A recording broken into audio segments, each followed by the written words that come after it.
안녕하십니까, 정두원입니다. 이 세상에서 가장 위대한 사람은 엄마라고 합니다. 그런데 요즘 엄마보다 더 위대한 사람이 등장했다고 하는데요, 바로 워킹맘이라고 합니다. 오늘 모실 분이 그 위대한 워킹맘인데요, 게다가 결혼 이주 여성으로서 한국사에서 당당하게 자신의 목소리를 내고 있는 분입니다. 오늘 정두원의 통큰 인터뷰에서 함께 얘기 나눠보도록 하겠습니다. 그럼 정두원의 통큰 인터뷰 지금 시작하도록 하겠습니다. 몽골 출신 결혼 이주 여성이자 서울시립대에서 행정을 공부하고 있는 버드칼 씨 나오셨습니다. 어서 오세요. 안녕하세요. 이렇게 귀한 자리, 귀한 시간 내주셔서 감사합니다. 네, 저도 귀한 프로그램에 저를 초대해 주신 일에 너무 감사드리고 네, 시작하겠습니다. 제 고정관념이긴 하지만 결혼 이주 여성 그래가지고 그래도 좀 어느 정도 이렇게 좀 나이 드신 분이 오신 줄 알았더니 너무 그냥 새색시 같은 분이 오셨어요. 네. 엄마 맞아요? 네, 저 엄마 맞아요. 지금 아이가 6살이에요. 네. 요새는 알 수가 없어요. 네. 엄마인지 새색시인지. 근데 네. 아이 키우느라 학교 다니느라 또 일도 하세요? 저는 뭐 자원봉사 일. 자원봉사도 하고 근데 딱 그 사대보험 들고 뭐 정식적으로 6시부터 뭐 9시부터 6시까지 그런 일은 안 하지만 그런 작은 그 자빌이라고 해야 되나? 프리랜서 개념으로 제가 이제 그 저한테 있는 여유 시간, 여가 시간을 최대한 많이 활용을 하고 있어가지고요. 네, 그래도 뭐 다른 전일제 직원만큼 그래도 바쁘게 사는 것 같습니다. 또 네. 집안일도 해야 되잖아요. 아, 그럼요. 많이 도와줘요? 네. 바깥 양반이? 바깥 양반요? 남편이? 네, 도와줘요. 많이 도와주는 편인 것 같습니다. 그런 편이에요. 네. 그 서울시립대에서 네. 행정학 공부를 하고 있는데요. 네. 특히 행정학 공부를 택한 이유가 있어요? 네, 제가 이제 애초부터 결혼 이주 여성으로 온 것이 아니에요. 이제 대부분의 저희가 그 한국 분들이 아시는 개념, 고전적 관념이 이제 처음부터 그 남편 될 사람이 그 결혼 이주 여성, 그러니까 젊은 아가씨를 흔히 외국에서 데려오는 경우가 많잖아요. 돈 주고 데려오든 중개업체를 통해서 데려오든 어떻게든 간에 그런 경우가 되게 많으셔서 저를 또한 그렇게 바라보는 시각들이 많았어요. 그러나 저는 이제 처음부터 결혼 이주 여성이 아니라 이제 국비 장학생으로 처음 이제 한국에 온 케이스거든요. 그런데 이제 결혼보다는 이제 일단 유학 목적 공부해야겠다 하는 마음으로 이제 한국에 왔음에도 불구하고 이게 비자가 변경이 됐잖아요. 유학생이 아닌 이제 결혼 이주 여성으로 바뀌다 보니까 전에 제가 유학생이었을 때 한국 사람들의 태도, 사회적인 태도와 이제 결혼 이주 여성을 됨으로써 저를 대하는 태도가 달라져요? 분명 달라졌던 느낌을 많이 받았거든요. 그래서 어떻게 하면 조금 좋은 그 인식을 심어줄 수 있을까라는 생각도 나름대로 하고 또 이제 제가 그동안의 학부 생활에는 이제 그 제 전공이 경영학인데 그러한 쪽으로만 공부했지 정말로 한국 전부는 어떻게 돌아가며 또 이제 한국에서 전체 어떠한 큰 이제 행정기관들이 어떻게 움직이는지에 대해서 전혀 이제 기초가 없었던 이야기죠. 그러다 보니까 기초부터 잡으려면 뭘 할까라는 생각에 행정학이 떨어져 맞았어요. 그래서 제가 이제 행정학을 공부하게 된 거죠. 처음 왔을 때 전공은 뭐였어요? 경영학과, 경영학과? 인사 마케팅 쪽이었는데 처음 이제 이다 보니까 그런 한국어를 일단 못했잖아요.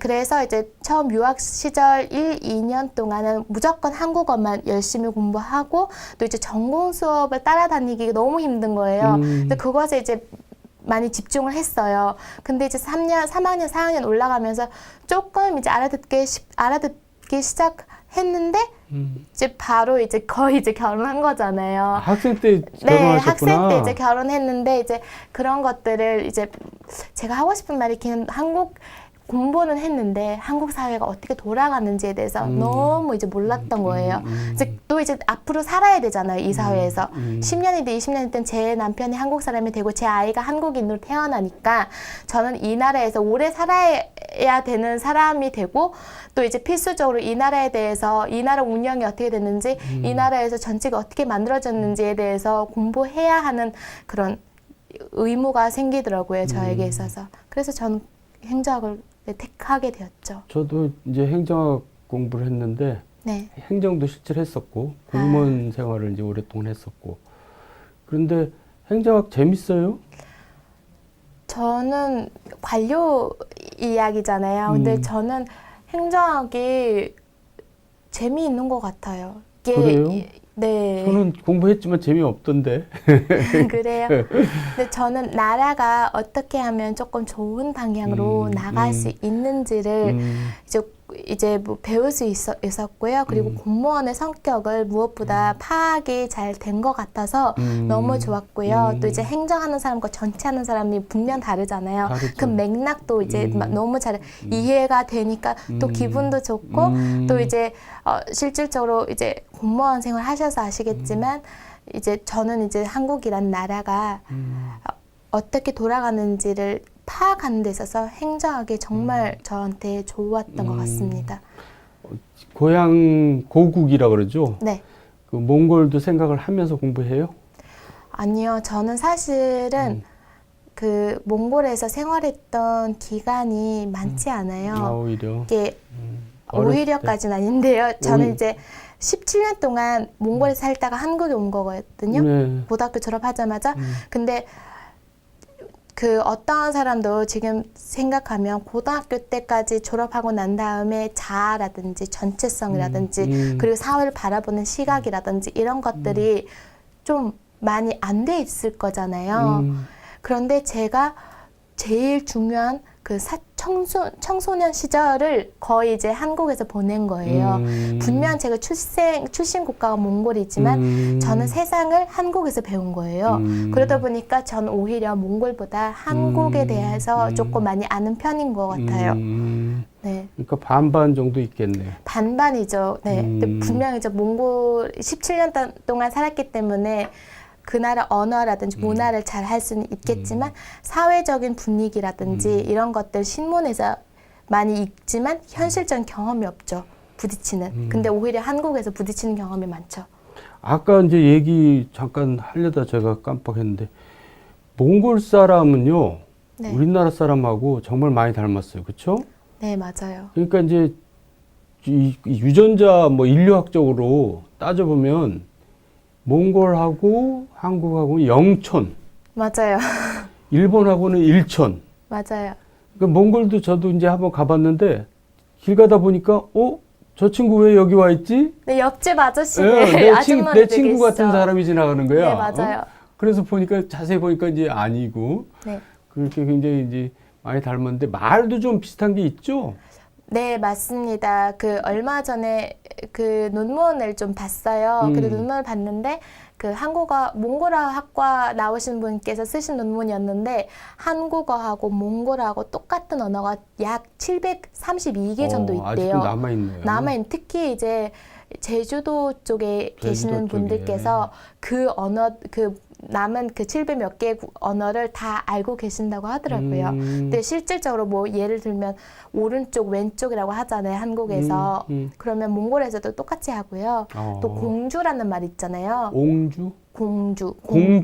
몽골에서는 또 이제 군지라고 약간 비슷하게 발음도 하는 경우도 있고 또 옛날에는 다리미가 있었잖아요. 예. 그 옛날에 다리미를 한국어로 인두라고 했대요. 근데 몽골에서 지금도 다리미를 인두라고 한다든지 이러한 의자는 어때요, 의자? 산들 좀 다르긴 그건 하죠. 다르구나. 네. 그 약간 비슷한 언어들이 있어요. 네. 그러니까 옛날 우리 고려시대 때 네. 이제 그때 몽골들이 와가지고 네. 그때 쓰던 말들이 지금까지 남아있죠. 네. 왜 근데 한국을 가야겠다고 생각했어요? 어렸을 때?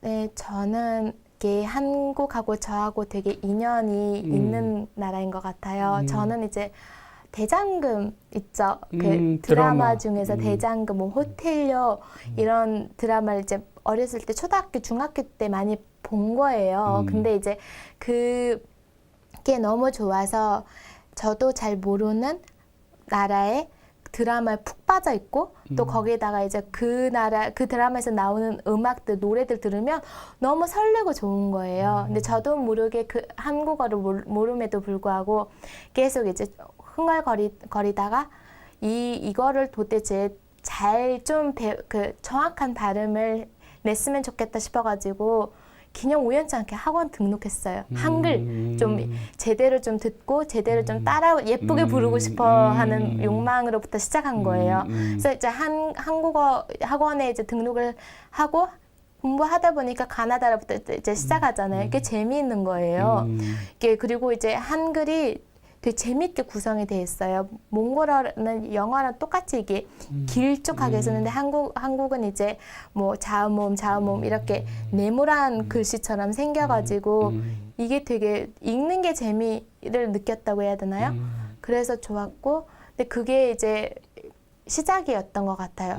한국 노래가 너무 좋고 한국 드라마가 너무 좋아서 시작한 것이 유학까지 갔어요. 그래서 처음 좋아했던 가수가 누구였어요? 저는 지금 백지연 있죠. 백지연님의 노래를 되게 좋아하고 SG 워너비 노래를 엄청 좋아하고 막 그랬어요.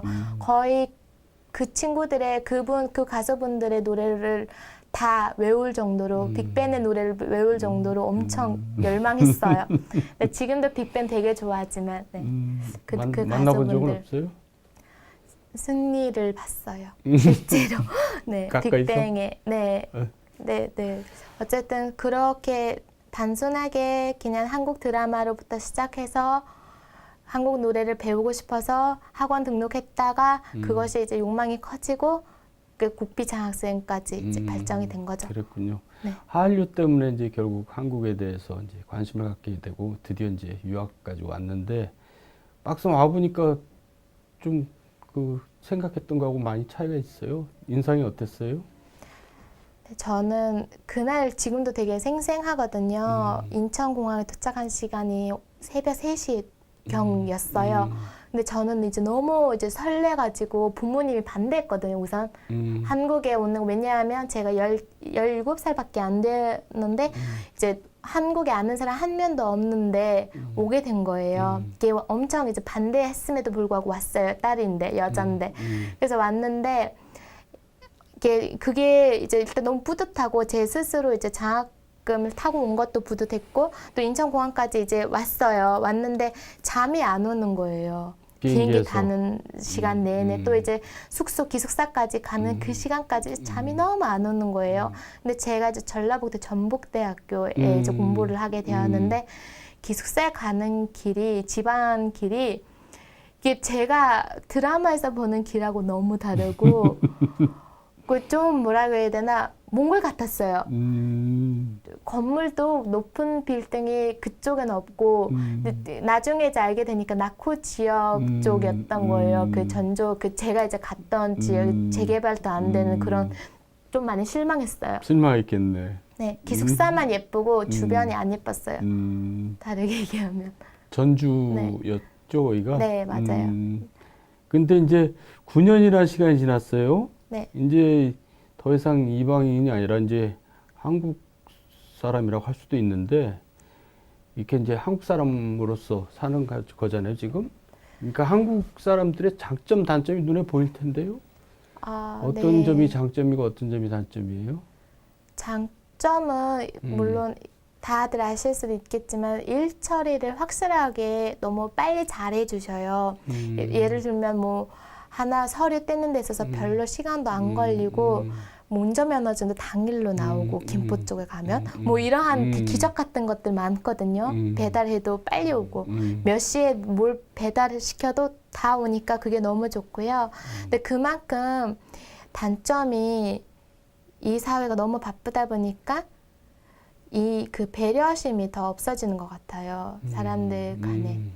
그래서 예를 들면 배가 임산부라든지 불편한 분들이 많은데 모든 사람이 바쁘다 보고 또 지치다 보니까 양보하는 것이 없어지고 그런 것들 많이 발견했어요. 제가 이제 육아를 했잖아요.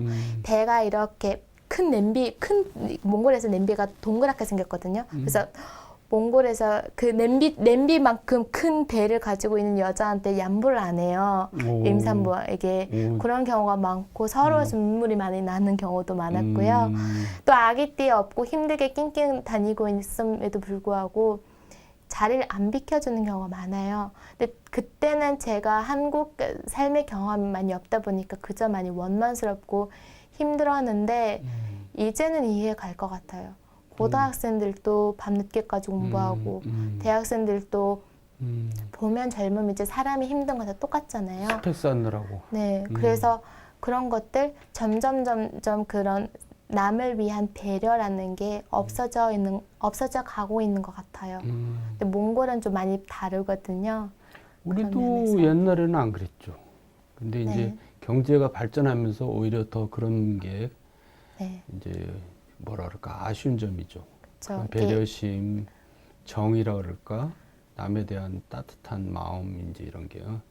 근데 그거는 좀 어쩔 수 없는 것 같아요. 그쵸. 경제가 저도 발전할수록 어디 가나 또 그런 면은 비슷해요. 되게 냉정해지더라고요.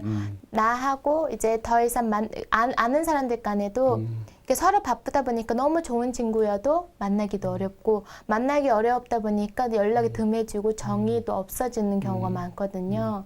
그래서 이거는 이 바쁜 사회가 많이 가져줬음에도 불구하고 또 이제 그만큼 많이 그 배려심을 없애주는 그런 안 좋은 효과를 저도 가져오는 것 옛날 같아요. 미국에서 이제 유학할 때 보면 뉴욕 같은 데는 굉장히 바쁜 데잖아요. 네. 거기서 길 물어보면 그냥 대답도 안 하고 막 가버려요. 네. 근데 이제 워싱턴에서 공부를 했는데 워싱턴만 해도 조금 이제 그 뉴욕보다는 덜 바쁜 데거든요. 길 물어보면 이렇게 그냥 설명해주고 가요. 근데 예를 들어서 저기 무슨 시골 지역 네. 사우스 다코다 이런 데 가서 네. 길 물어보잖아요. 그러면 나 따라오라 그래요. 오. 자기가 네. 거기까지 안내해주고 이제 가고. 그러니까 그건 세계 어디나 다 마찬가지인 맞아요. 것 같아요. 그래서 우리나라 사람들은 흔히 그런 거 생각 안 하고 우리나라만 그렇다 이제 생각을 하는데 그거는 이제 좀 오해인 것 같아서 이제 얘기를 해서 했고 지금 몽골에서는 아직도 한류 열풍이 좀 있나요? 몽골은 가끔 가요? 네, 가죠. 제가 시간이 날 때마다 가려고 노력하죠. 부모님 친정집이 부모님 보러. 네, 있기 때문에 아직도 많습니다. 아직도 그 친구들이 이제 버드카를 되게 부러워하나요? 어떠나요? 어떤 면에서요? 아니, 그러니까 일단 자기네하고 이제 네. 너무나 다른 삶을 이제 선택했잖아요. 네네. 한국에 가서 이제 결혼도 하고. 네. 그 한국 어때? 뭐 이렇게 물어보지 않아요? 그렇죠. 근데 뭐라 해야 되나 이게 좋아하는 친구도 있고 아예 안 좋아하는 사람들도 많아요. 아예 안 좋아하는 사람들한테 대부분 이제 애국심이 강한 분들이 아주 안 좋아해요. 왜냐하면 우리나라를 떠났다. 네, 한국을 택했고 몽골을 버렸다. 버렸다. 라는 생각을 많이 갖고 있고 특히 이제 우리나라에서 그런 거 있어요. 그 한국 사람들하고 시집 가는 경우가 보통 이제 늙은 사람하고 시집 간다든지 나이 돈 많은 보고 사람. 결혼했다라는 생각을 많이 가지고 있어요. 그래서 그런 이유로 너 혹시 돈 보고 갖는 거 아니냐라는 생각을 가지고 계시는 친구들이 많아요. 거기도 그렇구나. 또 이제 좀 안 좋은 표현이긴 한데 뭐 몸을 팔았다라든지 이러한 식으로 저도 거기 가면 좀 많이 사고 방식이 다른 분들 때문에 힘든 경우가 또 있거든요. 거꾸로. 무조건 좋은 것이 아닌 것 같아요. 네. 근데 그렇네. 반반이에요. 제 주변에 있는 친구들은 그래 뭐 너 좋으면 라고 했지만 또 뒤에서도 다른 얘기하는 친구들도 많아요. 그러니까 이제 몽골도 이제 그걸 국제화라 그러기도 하고 세계화라 그러기도 하잖아요. 영어로 글로벌라이제이션이 되면은 그런 편견이 많이 없어지겠죠. 그럼요. 저도 처음에는 이제 유학생 시절에 남편하고 결혼하고 그랬을 때 숨겼었거든요. 솔직히 제가 이제 외국인하고 결혼했다라든지 이런 것에 대해서 말하기 싫었어요. 왜냐하면 오는 말이 비난이었거든요. 돌아오는 말이 비난이었는데 저도 그때 어렸고 또 아는 것도 별로 없고 그러다 보니까 이제 제가 숨겼던 거예요. 괜히. 근데 저는 근데 이제는 누구 앞에서도 그냥 결혼했어요 라고 하고 다녀요. 이젠 저는 당연히 좋으니까. 그래야죠. 네.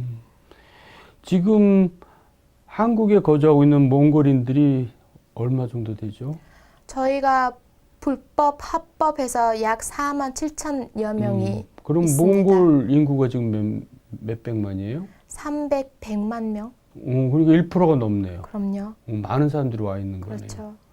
그러니까 이제 3시간 거리에 있는 나라에 와서 이렇게 많이 사는데 몽골에 대해서 우리는 사실 뭐 학교 다닐 때 우리는 또 몽골을 몽고라고 배웠어요. 네.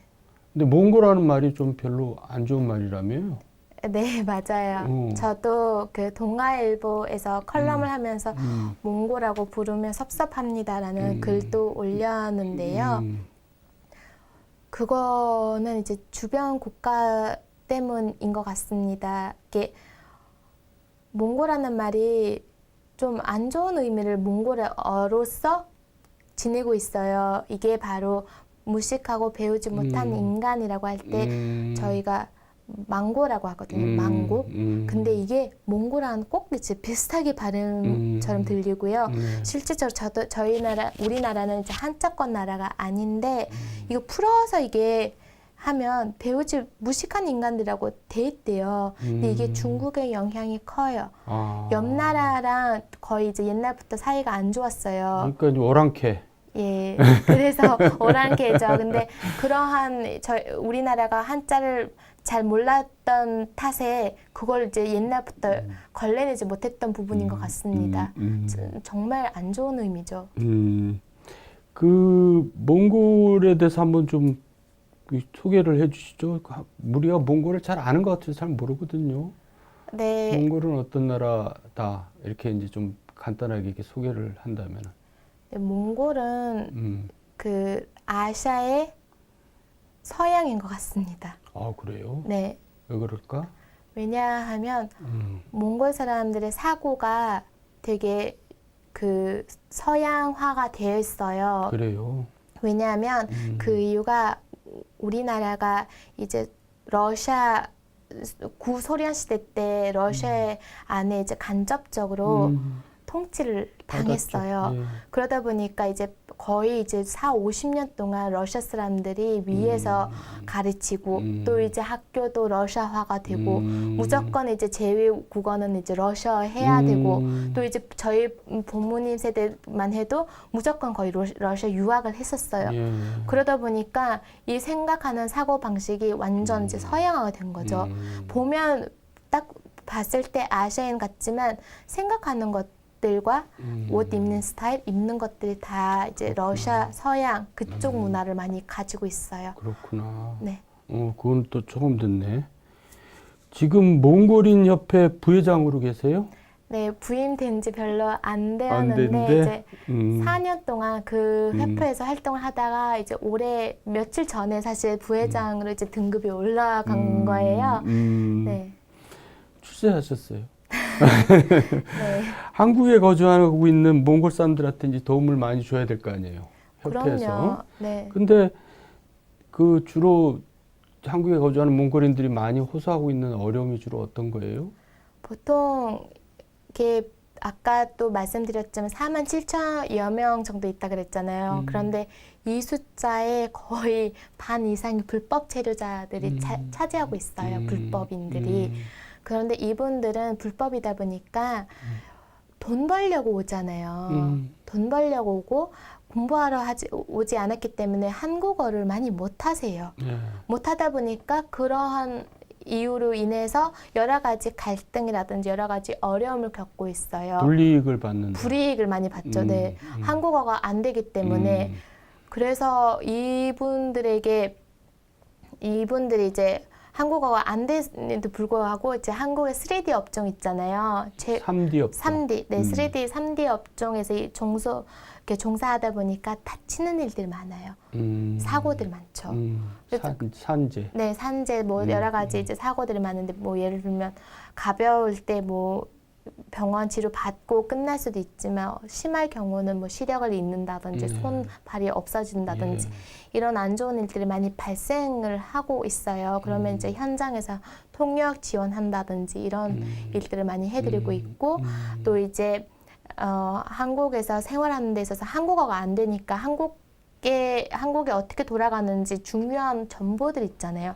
뭐 외국인과 관련 비자 이야기일 수도 있고 외국인 출입국 관리사무소에 대해서 정보들 있을 수 있는데 이걸 한국어가 안 되기 때문에 알 수가 없는 이야기인데 이런 것들 통역, 번역해서 이제 여러 가지 SNS 사이트에 올리곤 하고 운영도 하고 있습니다. 아이고 그 공부하려 또 그런 자원봉사하려 힘들 텐데 또 뭘 또 하세요? 유튜브를 통해서 한국 강의까지 한다는데? 네, 제가 그래서 이분들 너무 이제 안쓰러운 거예요. 불법 체류자분들이 이제 한국에 초기에 오신 분들이 정말 아야 어야도 모르시는 분들 많거든요. 가나다 모르시는 분들 있는데 이분들이 그래도 읽을 줄은 모른다 하더라도 그래도 기본적인 뭐 급여 주세요라든지 밥 주세요라든지 이런 것들은 아셔야 될 것 같은 거예요. 생활 속 한국어가 필요한 것 같아가지고 그렇겠죠.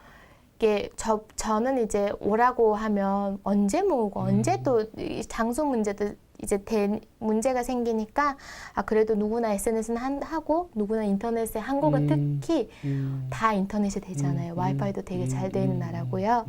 그래서 그러면 어떻게 접근하면 좋을까라는 고민하다가 유튜브를 이제 운영하게 됐어요.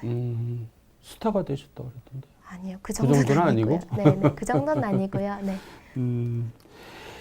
서울시 또 다문화 인식 개선 강사로도 활동하고 있어요? 네, 맞습니다. 그런 강사가 몇 명이나 돼요? 전 세계적으로 전 세계인 34명 정도 이제 서울시에서 여러 나라를 담당해가지고 맞아요. 하는구나. 네, 각 나라마다 이제 한 명만 이제 선정이 되거든요. 또 이제 심사 절차도 되게 까다로워요. 뭐 그러겠죠. 경험도 봐야 되고 경력도 봐야 되고. 그래서 저도 이제 2번 도전하고 3번째 붙는 그런 케이스거든요. 그렇구나. 네, 어렵더라고요. 그래서 이제 다문화사에 대한 편견, 네. 오해, 또 이렇게 선입관 이런 이제 나쁜 어떤 인식들 이런 게 많이 개선되는 것 같아요, 느낌이. 전보다 많이 좋아진 것 같아요. 부모들의 어른들의 인식을 한 번에 개선하기 너무 어려운데요. 아이들에게 말을 함으로써 그래도 좀 더 나은 효과를 볼 수 있을 것 같아요. 젊은 세대한테? 이 아이들이 어렸을 때 좀 잘 심어줘야지 어른들하고는 그렇죠, 이제 그렇죠. 얘기할 필요가 없어요. 잘 안 네, 통해? 안 통하는 데다가 직장까지 찾아갈 수가 없잖아요. 그렇죠. 뭐 교육 환경에서 찾아갈 수 있도록 교육 현장에서. 예. 그래서 좋은 것 같습니다. 아이들한테는 정말 이제 그런 교육이 되면은 이제 어렸을 때 딱 제대로 인식이 박히니까 네, 이제 그게 평생 가겠죠. 맞아요. 예, 그런 일 하시는군요. 그러니까 학교 현장에도 많이 가요? 많이 가죠. 한 달에 5번에서 이제 5번에서 7번까지 가는 경우가 있고, 네, 그렇습니다. 우리나라 정책에 대해서 이제 공부를 하시니까 네.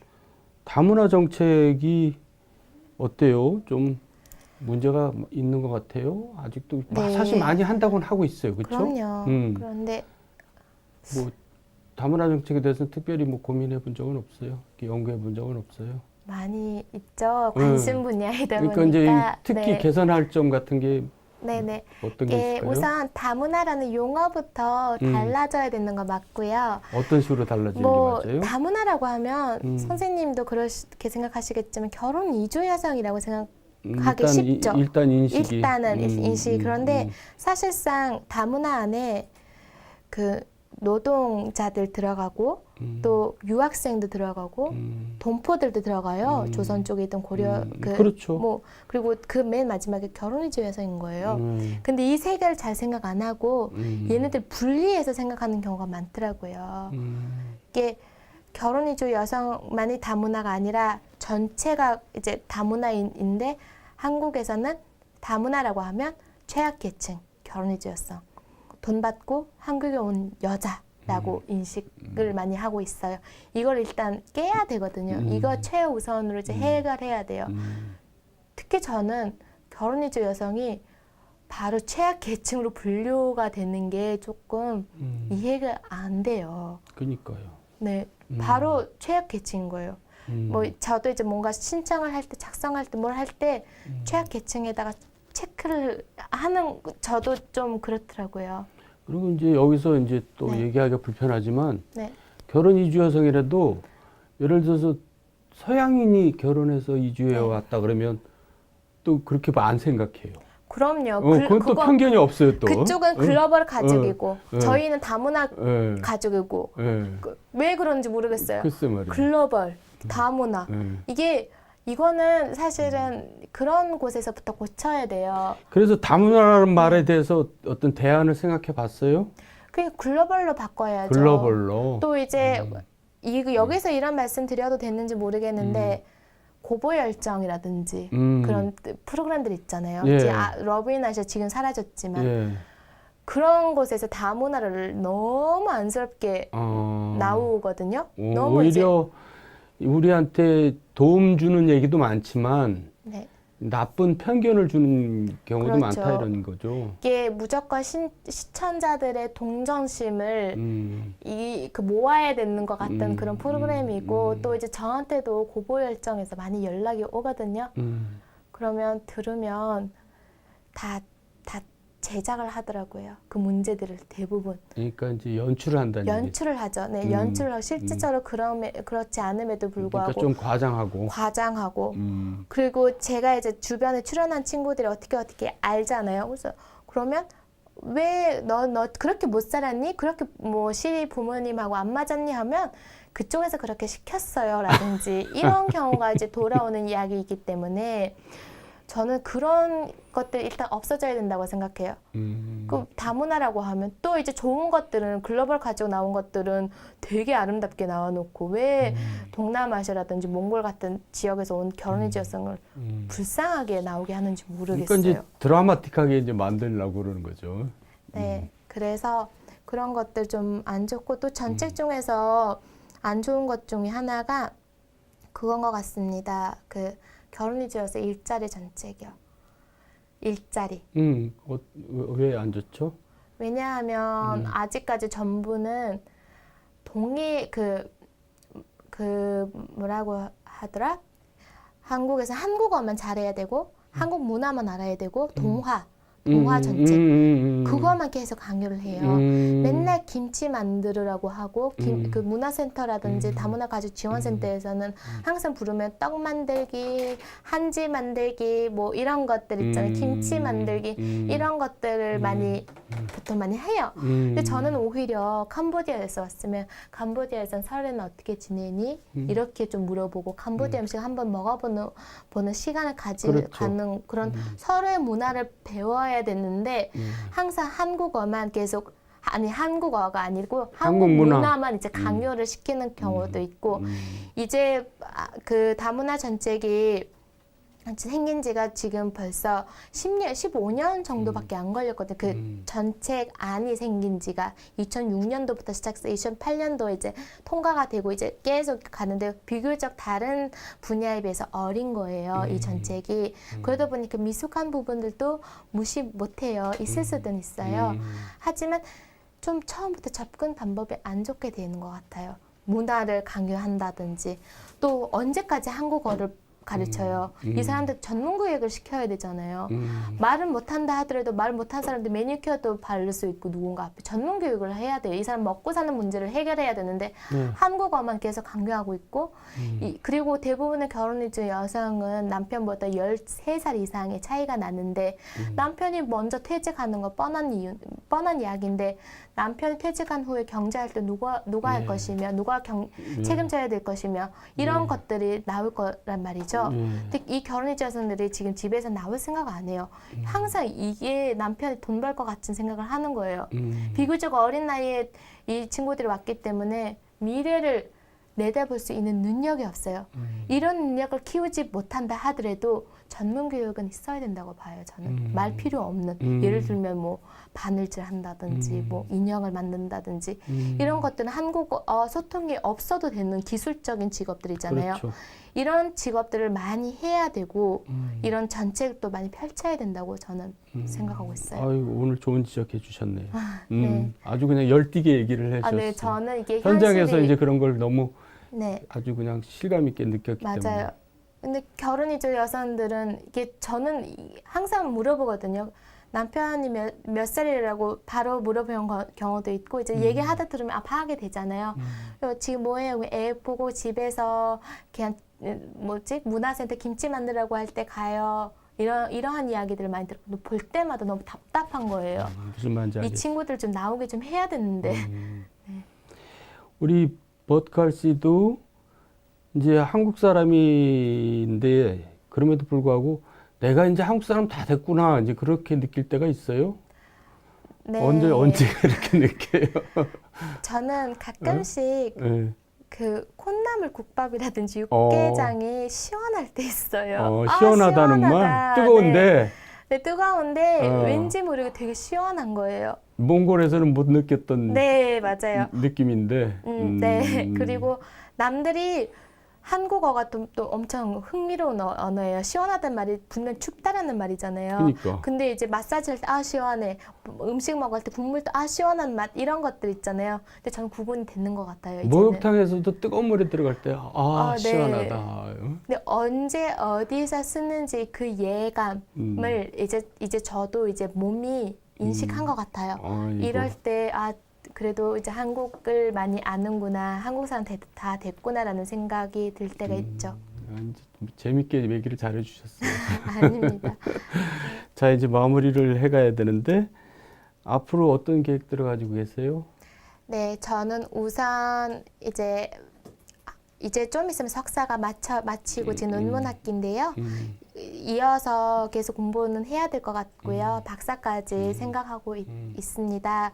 또 거기다가 이제 제가 할 수 있는 협회, 주한 몽골인들이 편안할 때까지 좀 많은 노력을 기울이고 싶어요. 대한민국 땅에서 결혼이주 여성이든 외국인 노동자이든 유학생이든 불이익을 당하지 않도록 이 나라를 원만하지 않도록 전 한국이 좋거든요. 그래서 원만하게 떠나지 않았으면 좋겠는 거예요. 대가가 공정한 나라인데 원망하면서 떠나지 않았으면 좋겠다. 네, 원망을 하면서 원만하게 떠났으면 좋겠다. 원만하면서 떠나지 않았으면 좋겠어요. 그렇지, 원망하면서. 원만하면서 떠나지 않았으면 좋겠어요. 그래서 이 친구들이 이 사회에서 좀 잘 적응할 수 있도록 노력을 하면 그만큼의 대가를 가져가는 그런 사람이 그런 이제 그 목적을 달성하고 갔으면 좋겠는 거예요. 어떻게든 간에 한국의 좋은 인상을 좀 남기고 가는 게 이제 좋은 것 같습니다. 그런 일을 하고 싶다. 네, 그런 일 하고 싶습니다. 네. 공식 질문이에요, 이제. 네. 진짜 마지막이에요. 네. 다문화에 대해서 부정적인 아까 말씀을 해주셨는데 어쨌든 부정적인 건 또 차치하고 버트칼 씨가 생각하는 다문화는 뭐다? 한마디로 정리하면. 이제 너와 나는 구분이 없다라는 말이죠. 너와 넌 어디서 왔든 누구든 상관이 없다. 너는 사람이다. 구분이 없다. 네. 그렇게 너는 너로서 사람이다. 네. 너는 너고 나는 나고. 네. 너 자신이다. 네, 맞아요. 네, 구분이 없이. 네. 예. 그러니까 버트칼 씨랑 얘기하면서 시간 가는 줄 몰랐어요. 네, 저도요. 감사합니다. 예, 감사합니다. 네. 예. 오늘 버트갈 씨와 대화를 나누면서 다문화 사회를 위해 사회 곳곳에서 애쓰는 분들이 참 많다는 것을 다시 한번 느낄 수 있는 시간이었는데요. 여러분의 작은 관심과 사랑이 이 사회를 더욱 풍성하게 만든다는 사실을 꼭 기억해 주시길 바라면서 소통, 화통, 능통, 정두원의 통큰 인터뷰 여기서 인사드리도록 하겠습니다. 저희는 다음 주에 다시 통하도록 하겠습니다. 감사합니다.